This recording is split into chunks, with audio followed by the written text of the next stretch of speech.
Hello students. तो आज हम लोग इस लेक्चर में शुरू करने जा रहे हैं हमारी एक्सरसाइज 2.4 का अगला क्वेश्चन, जो कि है क्वेश्चन नंबर 6। तो आइए मेरे साथ क्वेश्चन को पूरा ऊपर से लेके नीचे तक पढ़ते हैं और देखते हैं कि इस क्वेश्चन में हमें क्या करना है। ठीक है, तो शुरू करते हैं। There is a narrow rectangular plot reserve for a school in Maholi village. कोई एक विलेज है जिसके पास स्कूल के लिए एक रेक्टेंगुलर प्लॉट बुक है। रेक्टेंगुलर प्लॉट मतलब एक रेक्टेंगुलर स्पेस, जगह विलेज में खाली छोड़ी गई है कि यहाँ पर एक स्कूल बनेगा। अच्छी बात है। The length and breadth of the plot are in the ratio 11:4। वाह, क्या बात है, हमें फिर से रेशियो मिल गया। और अगर आपको याद होगा तो मैंने बताया था रेशियो वाले क्वेश्चन में हम क्या करते हैं, हमें कॉमन मल्टीपल एज्यूम करना होता है। और यहाँ पे हमारा कॉमन मल्टीपल क्या है, लेंथ और ब्रेथ की मेजरमेंट, क्योंकि लेंथ और ब्रेथ का रेशियो हमें गिवन है। आगे पढ़ते हैं आगे और क्या क्या चीज़ गिवन है।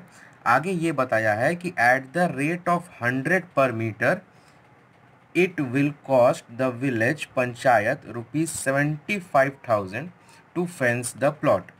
मतलब विलेज पंचायत को इस लैंड की बाउंड्री पर फेंसिंग करानी है, मतलब एक दीवार या बेड़ी उठवानी है, और उसके लिए रेट गया है 75,000 है। ये टोटल खर्चा है और 1 मीटर के लिए 100 रुपये गिवन। अब इसको एक एग्जाम्पल के थ्रू समझिए। मान लीजिए आप पेन लेने गए मार्केट में और आपको 100 रुपीज़ आपने खर्च किए और आपको कितना पेन मिला ये आपको नहीं पता। आपने पूरा पैकेट खरीद लिया और एक पेन की कॉस्ट है 10 रुपये, तो आपको कितने पेन खरीदें? ये एक पेन की कॉस्ट है, 1 पेन। आप मार्केट गए, आपने टोटल 100 रुपये खर्च किए, पेन खरीदे और आपने 10 पेन खरीदे, तो एक पेन कितने का पड़ा आपको? एक पेन। तो डिवाइड करने से आएगा 100/10, ये आ गया 1 पेन की कॉस्ट, 10 रुपीज़ पर पेन। ठीक है, तो ये हमारा है 10 पर पेन। नहीं, हमने 10 पेन खरीदे, एक पेन 10 रुपये का था और हमने टोटल 100 रुपये खर्च किया था, हमने 10 पेन खरीदे। और अच्छे से समझते हैं, आइए दूसरा एग्जाम्पल समझते हैं। आप गए मार्केट में, आपने नोटबुक खरीदी। आपने नोटबुक आपको पड़ी 150 रुपीज़ की टोटल। ठीक है, और एक नोटबुक की कॉस्ट थी, वन नोटबुक की कॉस्ट थी आपकी 15 रुपीज़। तो आपको टोटल कितनी नोटबुक मिली? टोटल खर्च किया आपने 150 रुपये, आपने शॉपकीपर को 150 दिया और एक नोटबुक की कॉस्ट उसने बताई थी 15। तो आपने कितनी नोटबुक खरीदी हमें कैसे पता चलता है? डिवाइड करके पता चलता है, 150/15। तो हमने कितनी? 10 नोटबुक खरीदी थी। ठीक है, तो उसी तरह से यहाँ पे दिया है कि 1 मीटर फेंसिंग करने का, मतलब 1 मीटर जो फेंस करेगा उसका रेट गिवन है 100 और टोटल उसने कितना खर्च किया है? 75,000। तो जैसा ये एग्जाम्पल है आपका, उसी तरह से हमारे क्वेश्चन में क्या गिवन है कि टोटल उस पंचायत ने 75,000 रुपये इस स्कूल की फेंसिंग पे खर्च किए और 1 मीटर फेंसिंग करने का रेट था 100। तो उसने कितनी दूर की दीवार फेंस की है? कितने दूर की दीवार फेंस की है? तो ये कट जाएगा डिवाइड होके, 0 से 0 कैंसिल, ये 2 0 ऊपर कैंसिल, टोटल 750 मीटर ये खर्च की है। ये टोटल इतने फेंस पर उसने फेंसिंग किया है, उस दीवार की उन्होंने फेंसिंग कराई है। ठीक है, तो अब हमें ये बताना है, देखो दो चीज़ें पता चली हमें लेंथ और ब्रेथ का रेशियो गिवन था और हमने टोटल डिस्टेंस पता कर लिया कि इतने ऊपर हमें फेंसिंग कराई है। अब लेंथ ब्रेथ दिया है, रेक्टेंगल दिया है और एक और मेजरमेंट दिया है। तो अब ये दो ही चीज़ हो सकती है, या तो एरिया होगा या पेरीमीटर होगा। दो ही फॉर्मूला रेक्टेंगल में लगता है जहाँ लेंथ और ब्रेथ आता है, या तो एरिया इसमें यूज़ हुआ होगा या पेरीमीटर यूज़ हुआ होगा। तो आप कैसे पता करोगे कि ये जो 750 है वो एरिया है या पेरीमीटर है? क्योंकि लेंथ और ब्रेथ तो हमें मिल जाएगा रेशियो से, हमें कॉमन मल्टीपल मेजरमेंट को वैल्यू करेंगे, हमारी लेंथ हो जाएगी 11x, हमारी ब्रेथ हो जाएगी 4x।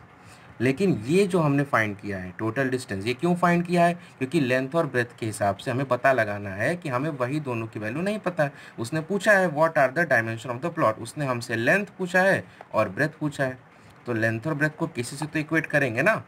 हमने इक्वेट करने की भी निकाल लिया। उसने बताया था 1 मीटर फेंस करने का 100 रुपये, तो टोटल उन्होंने खर्च किया 75,000, तो हमने भी याद निकाल लिया टोटल 75,000 खर्च किया था। 1 मीटर उन्होंने 100 रुपये के हिसाब से काटी थी, तो हमें टोटल एरिया में एरिया नहीं, टोटल डिस्टेंस मिल गया 750। अब ये एरिया है कि पेरीमीटर, तो आप हमेशा याद रखिएगा जब भी बात फेंसिंग की आएगी या आपको कॉस्ट दी होगी, फेंस करने को बोला हो या पेंट करने को बोला होगा, तो उस केस में हमेशा पेरीमीटर यूज होता है,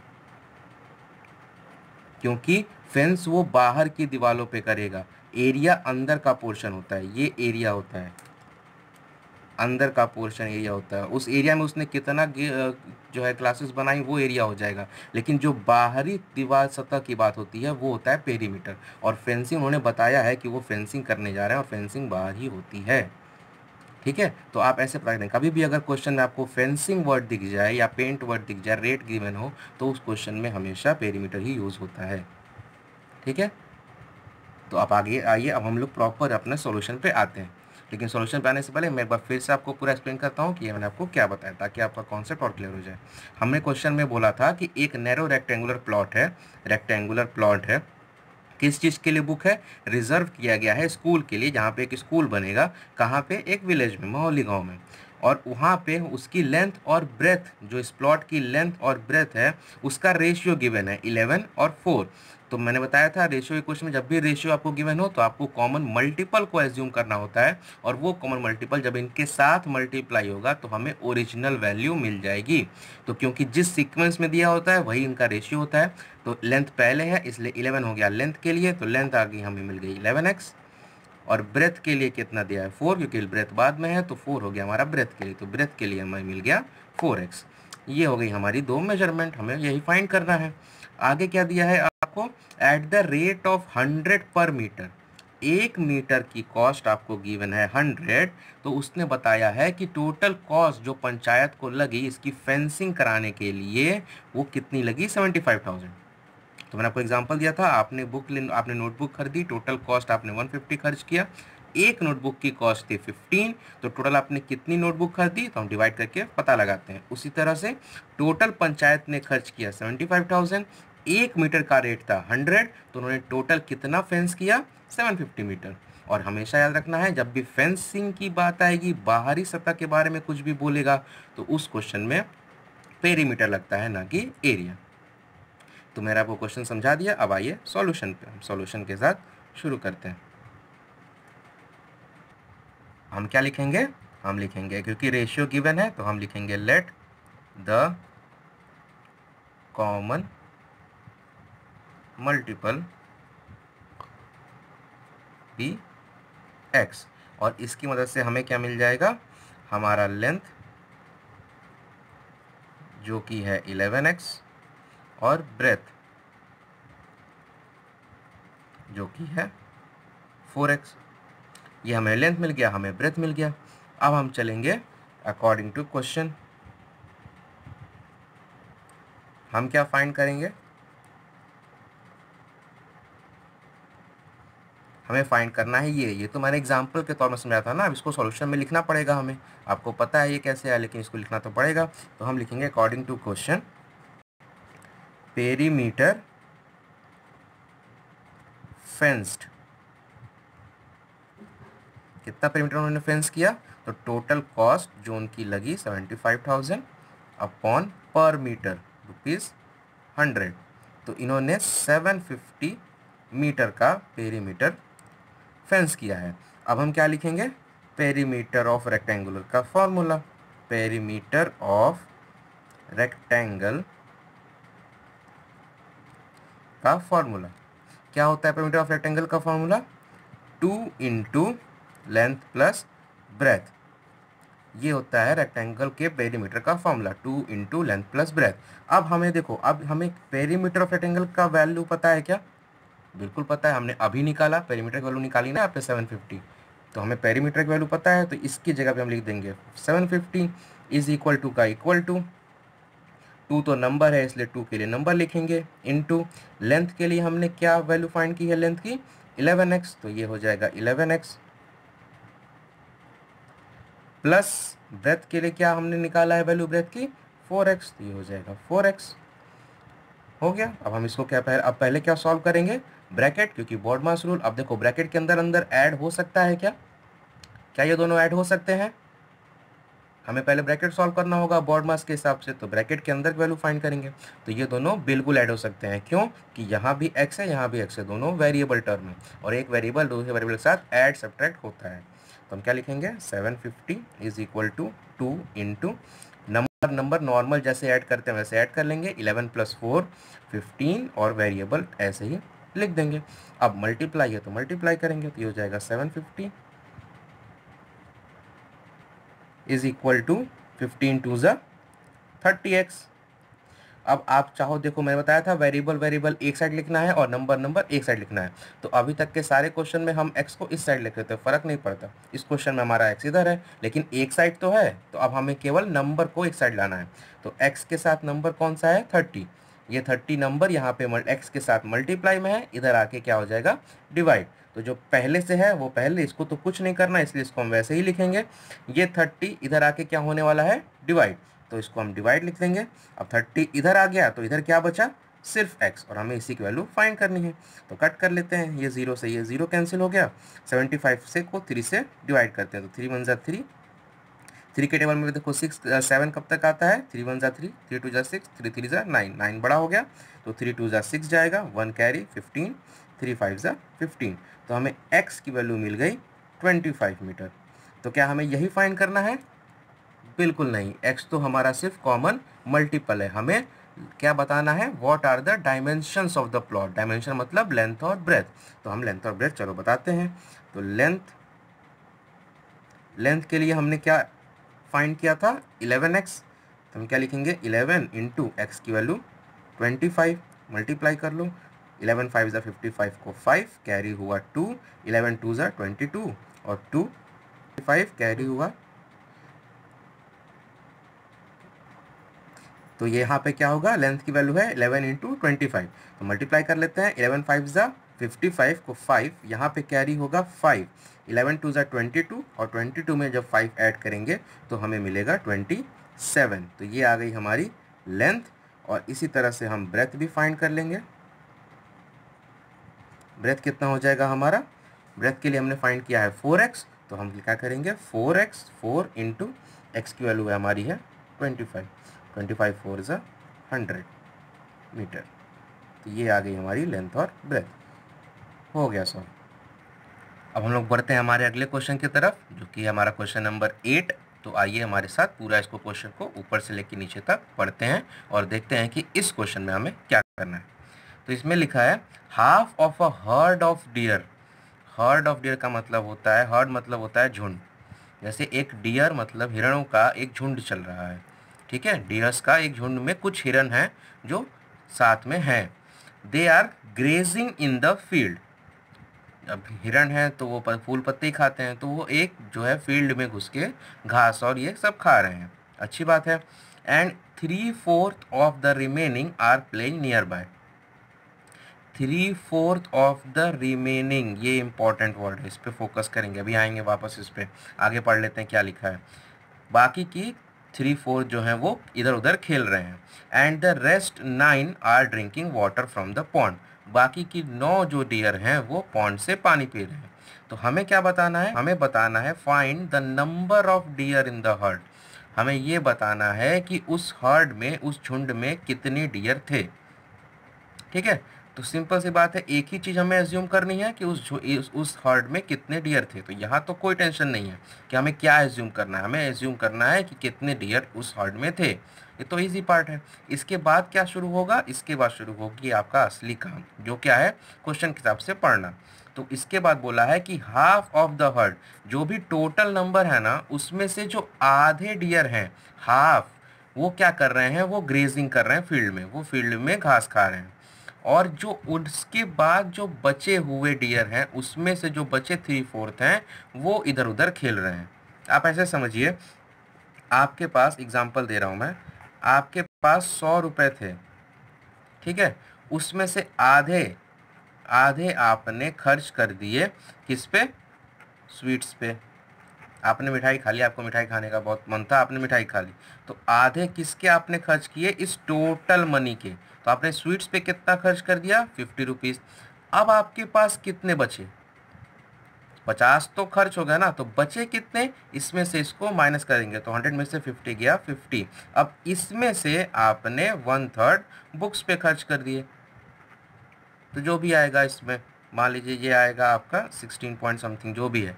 तो आपका मेन मतलब, मेरे कहने का मतलब ये था कि जो आपका रिमेनिंग कहता है ना, रिमेनिंग का मतलब होता है जो पहला पार्ट है उसमें से हम जो मेन होल को सब्ट्रैक्ट करके बताते हैं। ठीक है, तो यहाँ पर भी हमें क्या बताना है, उस हर्ड में कितने डियर थे। तो 100 की जगह हमारे डियर कितने हैं, x, क्योंकि ये हमें पता नहीं है। हाफ हो जाएगा इसमें से, और इसको जब हम हाफ सब्ट्रैक्ट करेंगे तो हमें मिलेगा बचे हुए डियर। ठीक है, तो आइए इसका प्रॉपर सॉल्यूशन के साथ हम शुरू करते हैं। हमें क्या एज्यूम करना है, find the number of deer in the heard.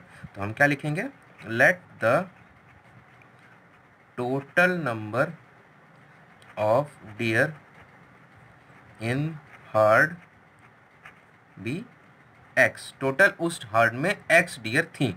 अब पहली लाइन बारी बारी से पढ़ते हैं और देखते हैं क्या लिखा है। पहली लाइन क्या बोला है, half of the herd of deer are grazing. तो देयर फोर डियर्स, कितनी डियर ग्रेज कर रही हैं, ग्रेजिंग, इसका half, half of the herd are grazing, किसका हाफ, इसका, जो हमने टोटल एज्यूम किया था, इसी में से तो आधी डियर ग्रेस कर रही है ना, तो टोटल था एक्स, उसकी आधी डियर जो है वो घास खा रही हैं। ठीक है, तो हमारा डियर कितनी घास खा रही है, 1 × x हो जाएगा x, और अपॉन 2, ये ऐसे ही आ जाएगा, इतनी डियर ग्रेस कर रही हैं। अब इसके बाद बोला है कि 3/4 ऑफ द रिमेनिंग, तो मतलब हमें यहाँ पे इसके बाद पहले क्या निकालना पड़ेगा कि बची कितनी डियर हैं। ठीक है, तो हम क्या लिखेंगे, ये तो ग्रास खा रही हैं, इसके बाद हम लिखेंगे रिमेनिंग डियर, डियर कितनी बच गई, तो टोटल एक्स, उसमें से जो ग्रेस कर रही थी उसको माइनस कर देंगे। टोटल 100 रुपये थे आपके पास, आपने 50 खर्च कर दिए, तो जो बचा वो रिमेनिंग। उसी तरह से टोटल एक्स, उसमें से हाफ, आपने जो हाफ, ये x/2 हमने निकाला है, ये x/2 हो जाएगा। तो टोटल था x हमारे पास, और हाफ उसमें से ग्रेस कर रही थी, तो x/2 हम माइनस कर देंगे, तो हमें मिलेगा रिमेनिंग। तो आइए माइनस करके माइनस कर लेते हैं इसको, ये x/1 हो जाएगा, कुछ नहीं है। अब डिनोमिनेटर सेम नहीं है, तो मतलब मैं ऊपर ऊपर सब्ट्रैक्ट नहीं कर सकता, पहले मुझे डिनोमिनेटर सेम करना पड़ेगा। तो आइए डिनोमिनेटर सेम कर लेते हैं, ये हो जाएगा x/। अब देखो, या तो मैं 2 के टेबल में तो 1 आता नहीं है, लेकिन 1 के टेबल में 2 आता है, कितनी बार में आता है, 2 बार में। तो हम यहाँ पे 1 को इसको 2 से मल्टीप्लाई करेंगे। अब नीचे मल्टीप्लाई किया है तो ऊपर भी करेंगे, तो यहाँ भी × 2 हो जाएगा, माइनस, इसके साथ कुछ नहीं किया, ये ऐसे ही रहेगा। तो ये हमें क्या मिल जाएगा, x × 2 हो जाएगा 2x अपॉन 1 × 2 2 माइनस x/2। तो हमें रिमेनिंग कितने मिल गए, 2x, और x के पास कुछ नहीं है, तो ये हो जाएगा 1, 2x में से 1x गया x/2। ठीक है, ये इतना आपको कैलकुलेशन इसीलिए किया ताकि आपको समझ में आए, नहीं तो अगर हाफ, ये हाफ है तो ये और ये मिला के देखो 1x आना ही आना है। ठीक है, तो आगे बढ़ते हैं, ये होगी हमारी रिमेनिंग डियर। हमें क्या बोला था, 3/4 ऑफ रिमेनिंग। अब लिखेंगे हम अकॉर्डिंग टू क्वेश्चन, क्योंकि हमें रिमेनिंग डियर मिल गई, तो अब जो क्वेश्चन बोलेगा हम उसके हिसाब से काम करेंगे। हमें क्वेश्चन में क्या बोला है, 3/4 ऑफ द रिमेनिंग, हमें बोला है 3/4, लेकिन किसका 3/4, 3/4 मतलब मल्टीप्लाई 3/4 किसका है, रिमेनिंग का, और रिमेनिंग हमें फाइंड किया है x/2। ठीक है, 3/4 ऑफ द रिमेनिंग। अब ये कौन सी डियर है, ये वो डियर हैं जो प्ले कर रही हैं।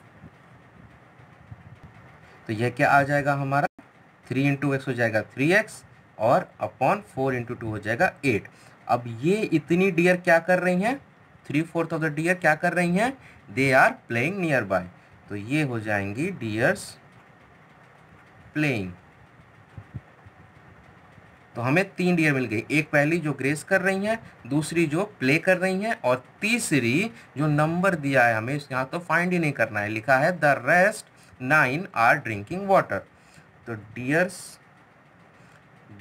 ड्रिंकिंग वाटर, और कितनी डियर पानी पी रही हैं, 9। तो अब हमें क्या बताना है, टोटल नंबर ऑफ डियर।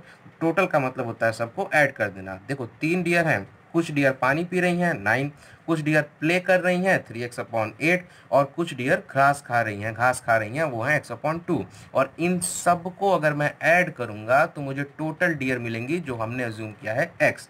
तो हमारा टोटल डियर कितनी है, टोटल डियर है x इज इक्वल टू, इसमें कौन कौन सी डियर शामिल है, पहली जो डियर ग्रेस कर रही हैं वो है, हमने क्या फाइंड किया x/2, तो ये टोटल किसके बराबर होगा x/2 के। इसमें और कौन सी डियर आएंगी, जो प्ले कर रही हैं वो हो जाएगा प्लस 3x/8 के। और कौन सी डियर हैं, जो डियर जो पानी पी रही हैं प्लस 9 के। देखो ये तीनों को अगर मैं टोटल करूंगा तो हमें टोटल मिलेगा x, और यही तो हमने अज्यूम किया था कि हमने टोटल कितनी डियर हर्ड में है, मतलब हमें इसी को अब सॉल्व करना है। ठीक है, तो अब क्या करेंगे हम, वही काम, नंबर टर्म को एक साइड लेके आएंगे और x जो वेरिएबल टर्म होगा उसको एक साइड रखेंगे। तो देखो यहाँ पे वेरिएबल है x है, यहाँ वेरिएबल है क्या, बिल्कुल है, ऊपर x है तो ये भी वेरिएबल टर्म हो गया। यहाँ पे वेरिएबल है, हाँ है, यहाँ भी x है तो ये भी वेरिएबल टर्म हो गया। और ये हमारा नंबर टर्म है तो ये इस साइड ही रहेगा। हमें क्या करना होगा, इन दोनों को हम इस साइड लेके आएंगे। तो जो पहले से है वो पहले लिखेंगे, ये x/2 प्लस का था, इस साइड आके माइनस हो जाएगा, ये हो जाएगा -x/2। फिर वही काम, ये भी प्लस का 3x/8 है, इस साइड लेके आएंगे तो ये भी माइनस हो जाएगा, -3x/8। और 9 को कुछ नहीं करना है तो वो यहीं का यहीं रहेगा। ठीक है, तो अब देखो आगे, तो अब देखिए यहाँ पे हमारा डिनोमिनेटर सेम है क्या, देखो इसके पास 8 है, इसके पास 2 है और इसके पास तो कुछ नहीं है, तो इसको कुछ नहीं, तो इसको भी डिनोमिनेटर दे देते हैं 1। मतलब देखो यहाँ पे हमारा तीनों डिनोमिनेटर अलग अलग है, तो मैं ऊपर प्लस या माइनस नहीं कर सकता। प्लस या माइनस करने के लिए मुझे डिनोमिनेटर सेम करना पड़ेगा। ठीक है, तो अब डिनोमिनेटर सेम करने के लिए क्या करूँगा, क्या 1 किसी के टेबल में आता है क्या, 2 के टेबल में 1 आता है, नहीं। 8 के टेबल में 1 आता है, नहीं। तो क्या 2 1 के टेबल में आता है, बिल्कुल आता है। और 8 और 2 क्या 8 के टेबल में आता है, नहीं आता है। तो सबसे बड़ा नंबर क्या है 8, और 8 देखो 2 के टेबल में भी आता है और 1 के टेबल में भी आता है। फिर से सबसे बड़ा नंबर क्या है 8, और 8 2 के टेबल में भी आता है और 1 के टेबल में भी आता है। मतलब हमें डिनोमिनेटर सेम करने के लिए इन दोनों टर्म को 8 बनाना पड़ेगा। तो चलो बना लेते हैं। तो मैं इसके आगे इधर सॉल्व करता हूँ। हमारा क्वेश्चन क्या है, x/1 minus x/2 minus 3x/8 is equal to 9, ये हमारी इक्वेशन थी। अब हमें इन दोनों को 8 बनाना है, तो बनाते हैं। अब 1 को 8 बनाने के लिए हमें क्या करना पड़ेगा, 1 को 8 बनाने के लिए हम इसमें 8 से मल्टीप्लाई करेंगे। अब नीचे 8 से मल्टीप्लाई किया है तो ऊपर भी 8 से मल्टीप्लाई करना पड़ेगा, ऊपर भी 8 से मल्टीप्लाई कर दिया। ये माइनस का साइन है तो वो माइनस ही रहेगा। इस 2 को भी हमें 8 बनाना है, तो x/2 को 8 बनाने के लिए 2 को किससे मल्टीप्लाई करना पड़ेगा, 2 के टेबल में 8 कितनी बार में आता है, 4 बार में, तो हम यहाँ पे 4 से मल्टीप्लाई करेंगे। अब यहाँ 4 से किया है तो ऊपर भी 4 से करेंगे। ये माइनस का साइन वैसे ही रहेगा, और यहाँ तो 8 तो पहले से है तो इसको कुछ नहीं करना है। ये हो गया हमारा 8। आओ सॉल्व कर लेते हैं। ये हो जाएगा 8 × x बन गया हमारा 8x/8 माइनस x × 4 हो गया 4x/8 माइनस ये हो जाएगा 3x/8 इज इक्वल टू 9। अब सब जो है डिनोमिनेटर सेम हो गया तो हम ऊपर ऊपर लेस कर सकते हैं। तो देखो ये प्लस है, ये माइनस है, ये माइनस है, तो 8 में से 4 गया, क्या आ जाएगा, 8 में से 4 गया 4, और 4 में से 3 गया, क्या बचेगा 1। और वेरिएबल को वैसे ही लिख देना है, 1x अपॉन डिनोमिनेटर एक ही बार लिखेंगे 8 इज इक्वल टू 9। 1x का मतलब तो मैं इसको अगर x पे लिखूँ तो चलेगा, ये हो जाएगा x/8 इज इक्वल टू 9। अब 8x के साथ डिवाइड में है, इधर आएगा तो मल्टीप्लाई हो जाएगा क्योंकि हमें सिर्फ x की वैल्यू चाहिए। तो हमारा x की वैल्यू क्या हो जाएगी 9 × 8, तो x हो गया हमारा 9 8 ज़ा 72। और यहीं पे हम आंसर नहीं लिखेंगे, हम इसको बताएंगे कि हमने x किसके लिए एज्यूम किया था। तो हम लिखेंगे देयरफॉर x हमने एज्यूम किया था number of dears in heard, उस झुंड में कितनी डियर थी ये हमसे पूछा था, इसके वैल्यू हमने x एज्यूम की थी और वो x हमने फाइंड कर लिया है 72। यहाँ पे हमारा क्वेश्चन सॉल्व।